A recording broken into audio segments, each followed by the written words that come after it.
ele aqui de novo. Deve estar em alguma reunião. Matheus Souza.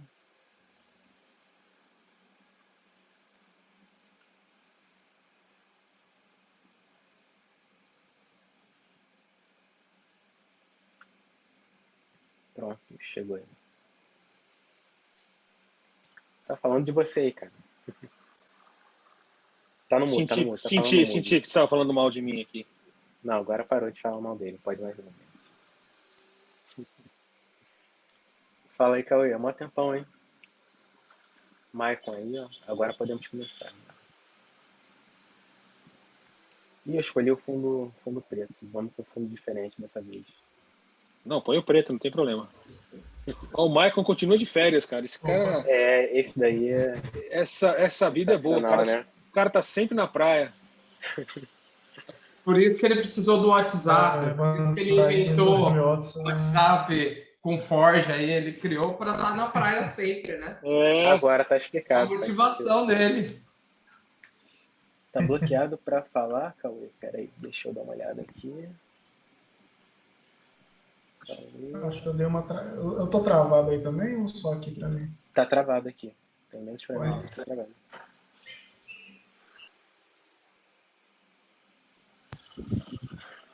E João, beleza? Boa tarde. Fala, Matheus, beleza? Bom.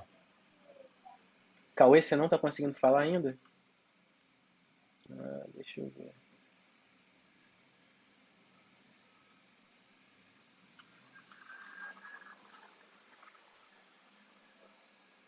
Todo mundo tá conseguindo, né? Engraçado é que, pelo que tá dizendo aqui, você tá... Engraçado é que parece, aparentemente, é você que tá fazendo, você que tá bloqueando, Cauê. Tá dizendo que você tá com o mudo ativado aqui. Alguém mais com problema para acessar o microfone? Não? Se vocês puderem testar aqui. E as câmeras, a gente quer ver as carinhas também, né? O pessoal tá tímido. Por favor, né? Só eu e o Silvio aqui, já vejo o Silvio todo dia. Aí, Matheus. Apareceu Augusto também. Presença ilustre hoje, hein? Pois é, né? Que honra. O meu tá aparecendo aí, pra mim parece que sumiu minha. Tua câmera tá tudo cinza aqui, cara. Tá tipo como se fosse só o fundo, não tá nem com o seu nome. Falamos da praia, o cara foi pra praia mesmo. Perdi o sinal do Wi-Fi. Vou aproveitar esse tempinho, então, enquanto tá todo mundo se ajustando, para responder no último café. Obrigado pela presença. Eu acho que quase todo mundo que estava no anterior está nesse agora, pelo menos por enquanto.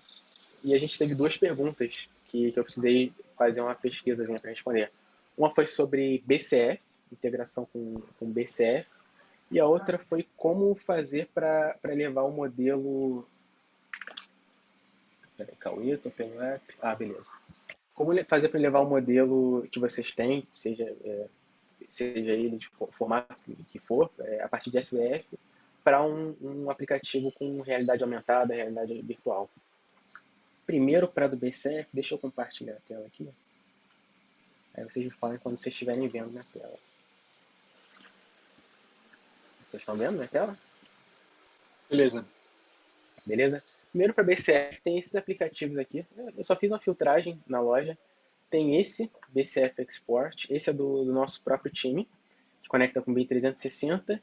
E esse desenvolvedor é bem interessante. Eles têm até um desenvolvimento que a gente vai falar sobre no Autodesk Experience Brasil.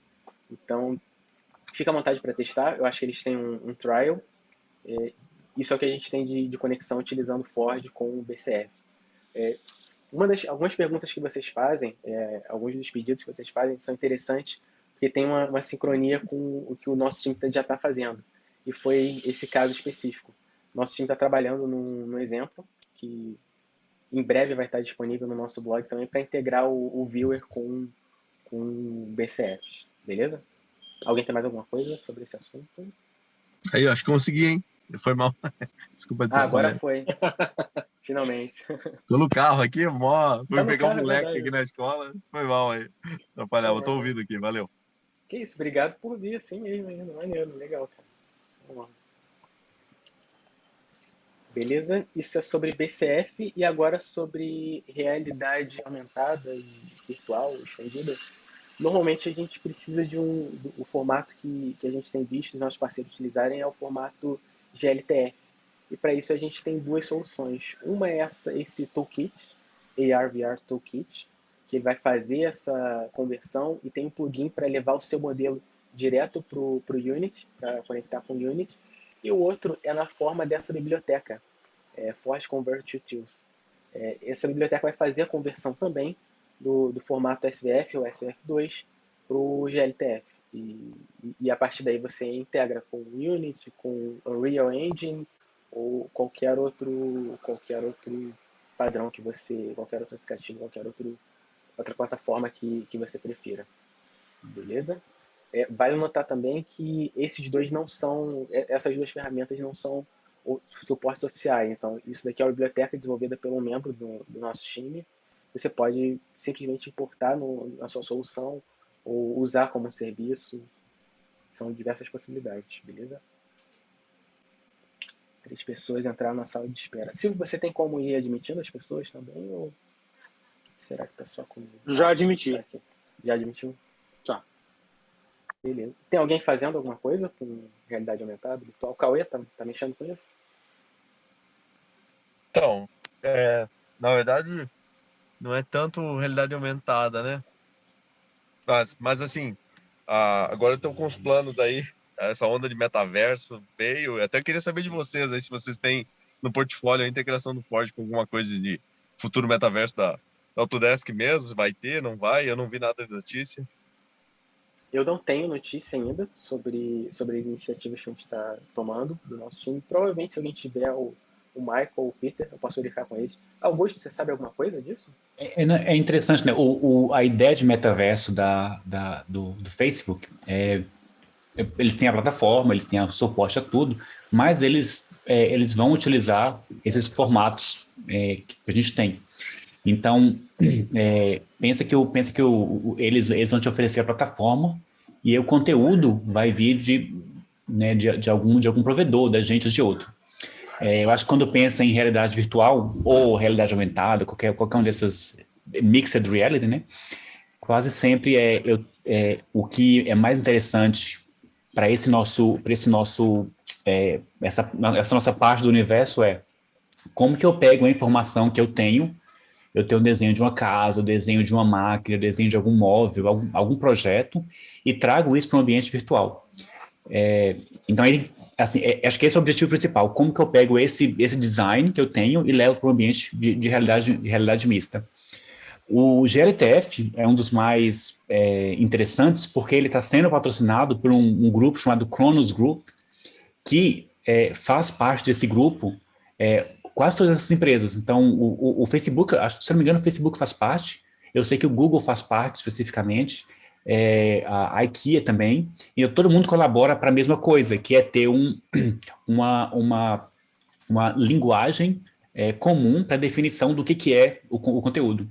Eu não sei se estou falando coisa muito básica, mas eu acho que a ideia é interessante. Então, como todo mundo concorda que, por enquanto, todo mundo concorda que GLTF é o caminho, tá quase todo mundo criando. Eu tenho meu conteúdo, como que eu vou para GLTF? E de GLTF, como que eu vou para o meu ambiente? A gente, Autodesk, tem a mesma coisa. A gente tem algum pouco de suporte para GLTF. Esse plugin é um deles. O Vue suporta também e tal. Pode falar, Cauê. Desculpa, eu estava cortando aqui, porque eu estou no 4G, vocês me desculpem se eu te interrompi aí. Acho que você falou no Kronos Group, eu acho que eles foram os idealizadores aí do WebGL, inclusive, que se você usa GLTF, no fundo, você está com o formato de arquivo mais adequado, digamos assim, para ter compatibilidade com o WebGL, né? O WebGL foi a primeira coisa, depois veio o 3JS, que é a simplificação. O GLTF é o formato do arquivo, né? E aí acho que talvez a próxima pergunta é por que a Autodesk não faz GLTF direto, né? E acho que é um dos pontos interessantes é que o GLTF ele é muito bom, mas ainda tem a questão do dado, os metadados ainda não estão tão bem tratados no GLTF quanto o que a gente tem no formato SVF. Então, por isso que a gente continua gerando SVF, porque é o formato que tem visualizáveis, viewables e metadados, que isso é muito importante para a nossa área de engenharia, né? Show, show. Isso Só é, uma pergunta, inclusive, desculpa, disponibilizado em separado. Vai lá.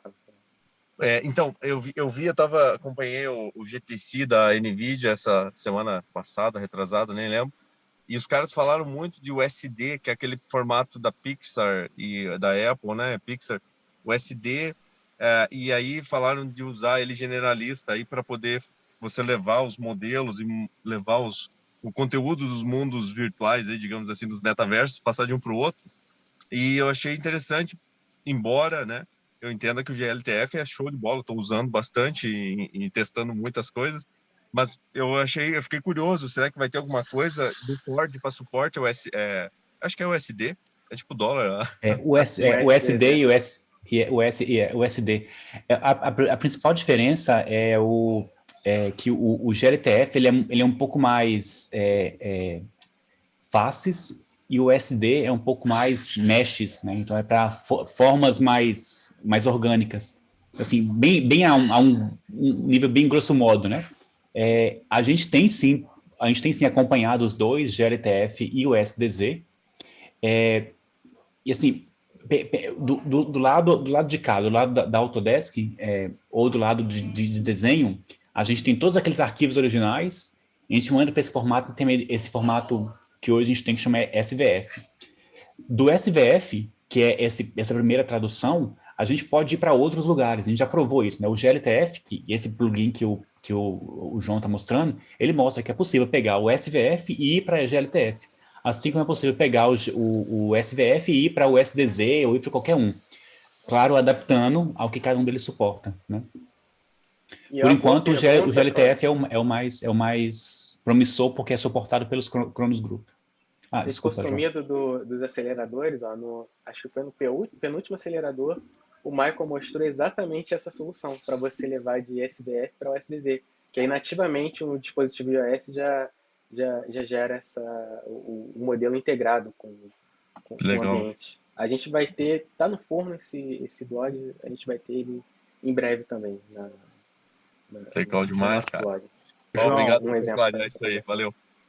João, mas respondendo a sua pergunta, cara, aqui na SNC, eu já entrou até duas pessoas aí, né, o Gilmar e o Max, primeira vez deles aí. O Gilmar trabalha muito com essa parte de como é que fala? Essa parte isso, realidade aumentada. Gilmar, você pode até falar um pouquinho mais aí, mas então acho que essa API aí pode ser uma boa para nós, sabe? Sim, tem interesse aí, tem novidade, teremos que fazer uns testes, né, analisar, porque os modelos que a gente carrega são extremamente pesados e uma das dificuldades que a gente tem mesmo na realidade é essa, né? É o tratamento, né? Como o projeto é feito para engenharia, né? Ele fica extremamente pesado. Então, queria dar uma analisada nisso. Você pediu até o link aí, por gentileza. Sim, vou compartilhar com você.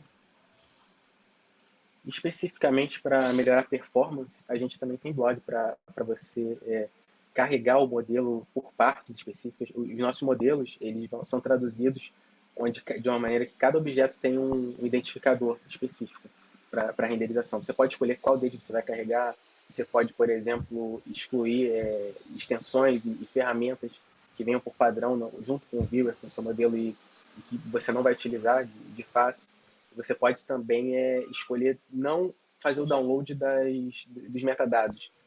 Dependendo do seu arquivo, os metadados podem consumir bastante memória. Uhum. Só tem um entretanto que quando você faz isso, especificamente nos metadados, parece que ele quebra a seleção. Você não consegue mais selecionar, trabalhar com a seleção dos objetos.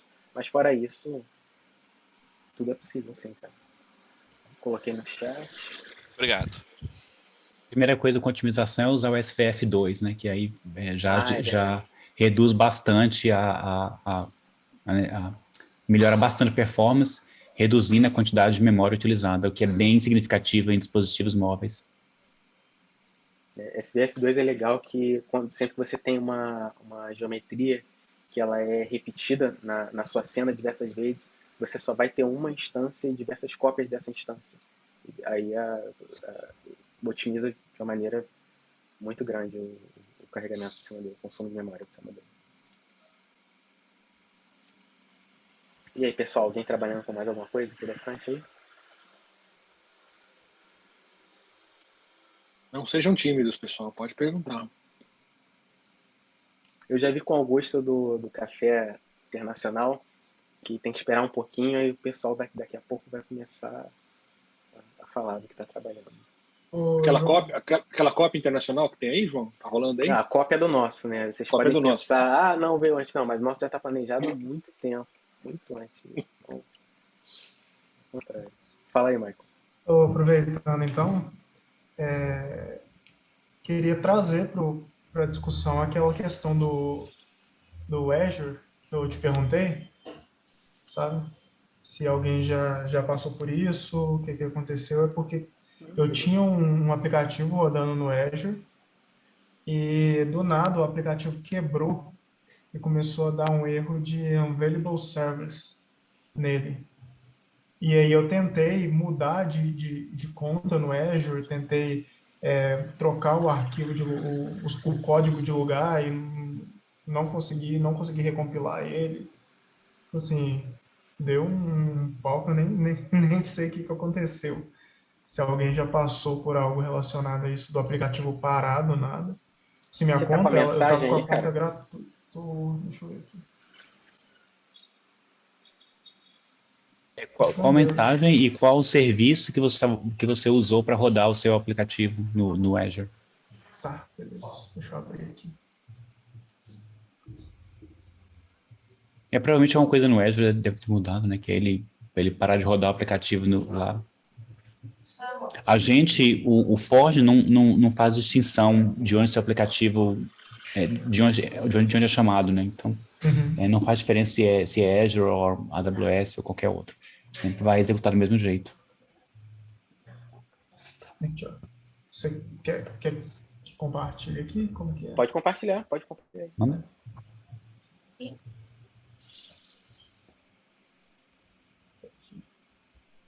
Ele apareceu esse erro, né, quando tenta acessar. E quando eu estava tentando compilar ele começou a aparecer, dar o deploy, né, de novo. Ele apareceu esse erro aqui. Eu estou usando o Web App lá do Azure. Eu usei basicamente, eu peguei e repliquei o tutorial, né? E ele funcionou durante um tempo, só que ele parou de funcionar depois. Assim, de repente, eu não consegui... Erro 409 é conflito, né? Quer dizer que já existe algo lá. Entendi. E no caso, esse erro aqui, ele tem alguma questão? Não, o erro está dizendo que a sua aplicação, uma aplicação nesse local está indisponível. Não existe aplicação nesse local. O erro 409, em geral, quer dizer que é duplicado. Já existe algo naquele local, por isso que ele não pode enviar novamente. Entendi. Talvez no seu deploy, talvez está faltando a opção de override. Eu estou chutando, eu não sei, estou chutando. Talvez fazer uma opção de override para ele se em caso de conflito, sobrescreva. Né? Não, beleza. Esse é o significado de 409. Entendi. Beleza. Vou dar uma olhada aqui. Eu estou jogando mais a dúvida porque... E qual serviço você usa para... Né? Qual serviço você usa para hospedar é o Web Services, né? O que hospeda a aplicação inteira. Isso. Então, beleza. Não vou tomar muito tempo com isso, não, porque não é muito do Forge, mas era mais para saber se alguém já passou por isso mesmo. Mas vou dar uma olhada aqui. Já dá um norte, já. Valeu. Tem que achar o Stack Overflow certo para isso. Pergunta certa aí. E aí, pessoal. O professor Menegoto chegou. Eu vou aproveitar esse momento, então, para passar pelas novidades que a gente teve desde o último café. Vou compartilhar aqui.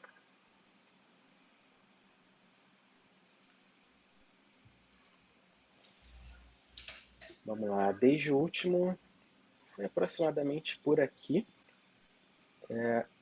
A gente teve esse blog do... Vocês estão vendo minha tela, né? Vou confirmar mais uma vez. Compartilhar Sim. certinho? Beleza? A gente Sim. teve esse blog do Madukar, falando sobre Node-RED. Node-RED serve para a gente fazer uma programação visual. É parecido com o Dynamo, para quem usa o Dynamo aqui.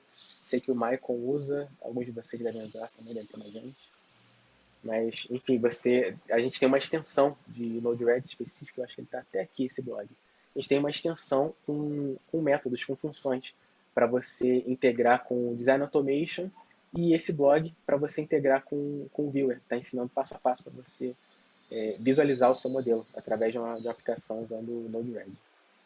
Alguém usa Node-RED aqui? Alguém tem interesse? Fala aí, Pedro. A gente usa o Smart Campus da Mauá, é tudo Node-RED. Ele tem uma função aqui até para aquele MQTT, né? Que é o protocolo que você diz. Então, que é o que a gente usou para comunicar no nosso. Pô, perfeito. Então, vou compartilhar. Acho que porque antes a gente praticamente só usava uma janela web, né? Puxando colocava só na... Então, vai ficar show de bola. Já vou testar. Vocês sabiam dessa extensão? Hã? Integra essa extensão, integra a nossa extensão e manda bala lá, então. Já vou fazer, já em janeiro, já com um novo grupo, já vou colocar eles para fazer essa integração já. Beleza. É legal que eu aprendi ontem que eu não sabia do Node-RED. O Maduka fez uma apresentação para a gente ontem, por coincidência. E é interessante que o Node-RED, eu não sabia disso, acho que eu achei bem interessante. Ele cria um servidor, então se você executa o Node-RED, cria o grafo, e ele expõe esse grafo como um endpoint, você consegue colocar servidor/endpoint e ele executa o grafo. Então você consegue criar, de fato, um servidor, né, sem programar. Bem interessante. O Node-RED é muito bom para somente IoT, então é o que a gente usa, né? Então por isso que está tudo baseado no Node-RED.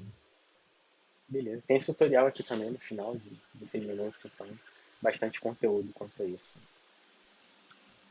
Avançando um pouco, tem um que é bem interessante, todos são interessantes, é claro, mas tem alguns que chamam mais atenção. O outro é esse blog sobre padrão de nomenclatura. A gente teve o padrão de nomenclatura, essa funcionalidade exposta para projetos BIM 360 e ACC, através do Autodesk Desktop. Acho que foi em março desse ano. E agora a gente tem endpoints para fazer a leitura dos padrões de nomenclatura de um projeto específico. Então, isso é alterado também quando você lida com os arquivos, com as versões, fazendo upload, download, por meio da Data Management API. Então, está tudo detalhado aqui nesse blog, mas o que a gente pode fazer é fazer essa leitura. Alguém está usando o padrão de nomenclatura? Eu ia até pedir para você me mandar esse link aí, se você puder.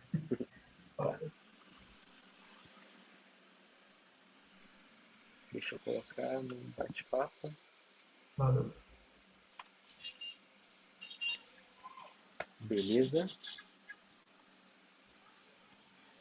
Teve também uma nova função para a extensão de Data Visualization, que é essa Streamline do Peter Bros. Eu não me aprofundei muito nela, mas aparentemente você pode criar a partir de um array de pontos, porque você cria uma animação aí pode servir para fazer um caminho dentro da construção, e por aí vai.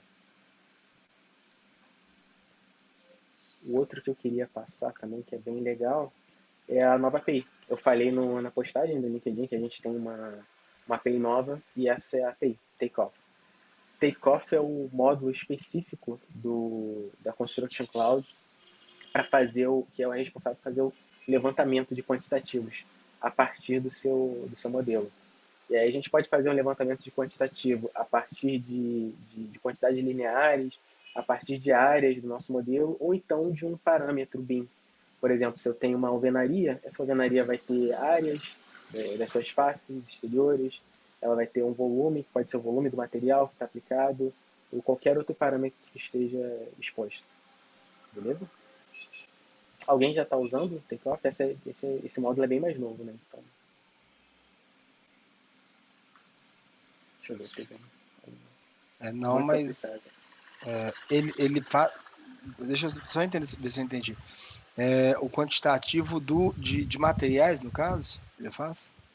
Isso, pode fazer o quantitativo de materiais. Você, pela interface do usuário, na plataforma, vamos supor que você queira fazer o quantitativo linear se eu falar alguma besteira, me desculpa que eu estou fora desse mercado. Por mais que seja engenheiro civil, eu estou fora dessa área há um tempinho.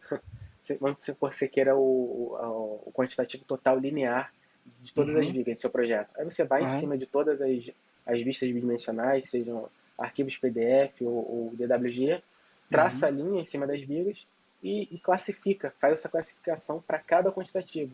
A partir de uma linha, você pode gerar um quantitativo linear, por método linear, e aí você dá a sua classificação total, ou então você pode usar uma outra grandeza para multiplicada pelo seu quantitativo linear, obter uma área. E aí essa área vai ter uma outra classificação, por aí vai. A gente desenvolveu... Fala aí. Eu ia dizer que segue quase a mesma linha do que o quantitativo do Navisworks, né? Quantitativo do Navisworks. Augusto? É um pouco diferente. É um pouco diferente o dado que extrai, mas existem vários aplicativos de quantitativo, né? O próprio Revit faz um pouco de quantitativo. Aí você usa isso para depois fazer a composição e depois fazer o custo. Não sei se é a sua pergunta. Não entendi. É mais para entender mesmo. O Felipe gostou do Takeoff. A gente fez 2 exemplos básicos. Um é para fazer a integração com outro módulo, Cost Management. E aí, de um lado, o Takeoff vai gerar o quantitativo e o Cost Management vai vincular esse quantitativo com preço por material, por exemplo. E aí você tem o preço, pode ter um preço por elemento, por nível. Você pode ter todo um detalhamento da precificação de um projeto. E o outro é para fazer essa exportação em formato CSV. E aí, com CSV, você pode integrar com outros aplicativos, outros sistemas, por aí vai. Beleza? Isso é o que a gente tem. E, ultimamente, esse último blog sobre algumas mudanças no Construction Cloud. Isso era o que eu tinha separado para falar com vocês. A gente está quase no finalzinho. Alguém tem alguma pergunta aí? João, eu tenho. Desculpa se talvez seja meio básica aqui, mas a gente tem uma demanda aqui, que a gente vai fazer um estudo aí, ver se vocês já fizeram alguma coisa, existe uma pré-moldadeira, né, que a gente tem um contato aqui, e ela já tem todo um sistema de localização, né, armou, tá pronta já a armação da viga pré-moldada, ela foi concretada, foi colocada para o caminhão ir embora. E aí hoje eles fazem essa verificação no Revit, né? E aí minha pergunta no Forge a gente poderia tentar fazer, mas eu teria alguma coisa parecida, algum exemplo que vocês já fizeram, ou até usar esse Streamline, eu não sei também, né? Até para mostrar circular, não sei como... Mas é para mapear a logística daquela peça pré-moldada, é logística. Isso, hoje eles só trabalham com, eles chamam de semáforo, né? Uma semaforização de vermelho, amarelo e verde. Vermelho não começou, amarelo está em processo de construção. Isso, a parte de como isso vai para o sistema, eles já têm feito, eles têm uma empresa que contrata e gera uma base, e aí a gente, a princípio, vai jogar no MongoDB ou no Cosmo, a gente está pensando aqui ou a Azure TSI, né? A gente está estudando isso. Mas a minha dúvida seria essa segunda parte, buscando já de um banco de dados. Qual que seria se vocês têm algum código ou tem algum exemplo parecido, que eu teria que pintar as vigas, assim, a princípio, vigas, pilares, lajes alveolares, que a empresa já tem, ela já faz tudo em Revit, ela tem toda a nomenclatura certa, até isso que o João pegou de nomenclatura vai ajudar bastante, eu já até peguei aqui, mas eles têm essa parte de colorir, né? Assim, eles gostam dessa visualização para eles. Eles não queriam mudar a princípio. Eu poderia colocar um tag, alguma outra coisa, mas eles querem essa mudança de cor. Eu não sei como... Se tem algum exemplo, que eu ainda não cheguei a estudar muito isso. Posso mostrar, João, uma coisa? Mostra aí. Eu tô tentando carregar o bin phasing aqui. Vai lá. Esse exemplo aqui eu fiz ele faz um bom tempo, deixa eu reduzir a tela porque acho que está muito grande, né?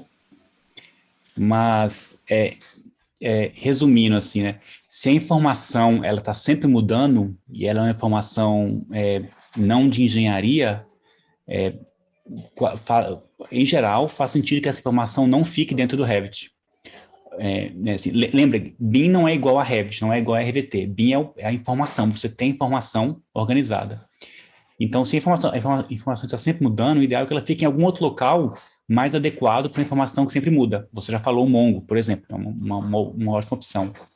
Esse exemplo, ele mostra um prédio em 3D, né, o mesmo modelo do Revit, e aqui do lado em 2D, e ele mostra algumas coisas, né, então eu coloquei aqui, por exemplo, isso aqui, Power Design, Pending, Delivered, Installed. No seu caso, seria projetada, fabricando e enviada, né? Algo do tipo. Então, vou abrir aqui e eu vou pegar... Eu estou pegando algum outro elemento, mas esse elemento específico, Power Conduit, se eu clicar nele aqui, ele vai mudar a vista 2D e mudar a vista 3D. Dar um zoom na vista dele para poder encontrar aquele elemento e mudar a vista 3D, desculpa, a vista 2D para aquele mesmo elemento e colorir. Então, o elemento está colorido, né? Agora, eu encontrei na 2D, confirmei, é isso mesmo, esse é o cara que eu quero, botão direito, marcar como entregue. Aí ele muda de cor. Aí ele está aqui agora, né? Aí eu continuo mexendo com ele, confirmo as vistas, isso aqui, beleza. Agora está entregue, botão direito, marcar como instalado. Aí ele muda para verde. É bem parecido, eu acho, mas nada disso... Esse é um exemplo bem simples, né? Nada disso está em banco de dados. É puramente na interface. Então, eu só seleciono alguns elementos, agrupo eles em Pending, Delivered e Installed, e quando você muda, clica no botão direito, quando você clica no botão direito, ele volta para... Ele muda de etapa e muda a cor que está colorindo. E mudar a cor no Viewer é uma das coisas mais triviais no Viewer. Você diz elemento XY, mudar a cor para vermelho, e ele muda a cor. E depois você fala resetar, ele volta, ele restaura todas as cores. Perfeito, isso é basicamente que toda solução de acompanhamento de fase de projeto tem feito, né? Mudar a cor de cada um dos elementos de acordo com o status. Né? Esse exemplo, acho que a parte interessante aqui, só para complementar, né? Que eu acho que esse exemplo tem duas coisas para se mostrar nesse exemplo: colorir e mostrar as vistas, que em geral ajuda quem está fazendo o trabalho a entender, ok, esse elemento em 3D ele está aqui, mas em 2D me mostra o tal elemento em 2D porque eu preciso entender. Isso é uma coisa muito boa do Viewer, ou dos metadados do Viewer, que se você seleciona o elemento, você consegue ver todas as vistas 2D e 3D nas quais esse elemento é visível. Então, você consegue mapear as vistas e facilita encontrar a informação que você precisa, né? Lembrando que quem tá trabalhando com isso não quer trabalhar com Revit, é muito complicado. E quer uma interface bem simplificada, focada no que eu preciso, focada nesse controle. É isso mesmo. Obrigado. Eu imaginei que era simples trocar a cor, mas era só... Mas esse procedimento já foi feito, mas é mais simples do que você fez, Augusto. Eles querem, a princípio, o modelo 3D colorido lá na semaforização deles, que é o que eles estão pedindo a princípio. Aí depois, claro, né, o céu é o limite e o Forge é uma ferramenta excelente para alcançar esse céu aí, né? E aí a gente vai implementando mais coisas, mas a ideia a princípio é essa. Daí foi bom saber, eu vou e já ficar atento. Isso a gente vai desenvolvendo e o Silvio vai contando aí depois, né? Opa! Legal. Bom, pessoal, chegamos na hora ruim, né? Nós já passamos 4 minutos aqui. A nossa ideia é ficar nos 30 minutos, porque se a gente parar aqui, a gente vai ficar 1h30 conversando. Acho que está sendo interessante, que esse é o segundo, a gente está com bastante gente, tem bastante gente participando. As questões, vocês estão dando trabalho para o João, isso é bom, né? As questões não são triviais, acho que tem coisas boa sendo acontecendo. Pedro, não tem questão ruim. A ideia desse bate-papo aqui é responder desde como é que eu começo no Forge até como é que eu integro ou gero AR, VR. A ideia é a gente poder ter um ambiente de troca de ideias, de troca livre de ideias, né? A ideia é tomar um café e bater um papo com alguns amigos. Então, vale perguntar qualquer coisa. Esse aqui é o ambiente a ideia aqui. A gente vai fazer mais um esse ano, que vai ser no dia 16 de dezembro. E a gente vai avaliar se tá bom a hora, tá bom o tempo, se a gente vai fazer com frequência maior, se a gente vai fazer 45 em vez de 30. Então, a gente vai dar uma olhada. Entender como é que a gente vai fazer o próximo ano. Vamos fazer mais um nesse modelo. Acho que teve bastante gente e não sei se tinha mais perguntas, mas, de novo, infelizmente, a gente está chegando no limite, já está passando. Os canais normais continuam ativos, né? O e-mail meu, do João, o Forge Help está funcionando e todos os outros canais de suporte continuam funcionando. A gente não precisa esperar a gente se juntar para fazer perguntas, mas estamos aqui para isso, né? Essa é a ideia e tem que ser bom para vocês. Espero que vocês tenham gostado. Aí, João e Augusto, vocês querem falar mais alguma coisa?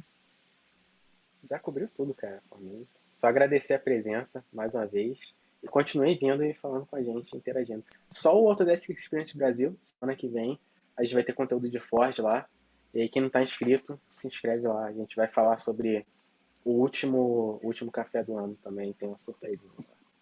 O João me comprometeu no último café do ano, então vejam lá no dia 24 às 5 da tarde. Nós vamos falar um pouquinho de Forge. É uma apresentação bem genérica e bem global, mas vale a pena. A gente precisa que vocês prestigiam a gente para a gente poder voltar, né? Brincadeira. Na verdade, a ideia é que vocês possam olhar e ter alguma ideia do que está se fazendo aí no mundo.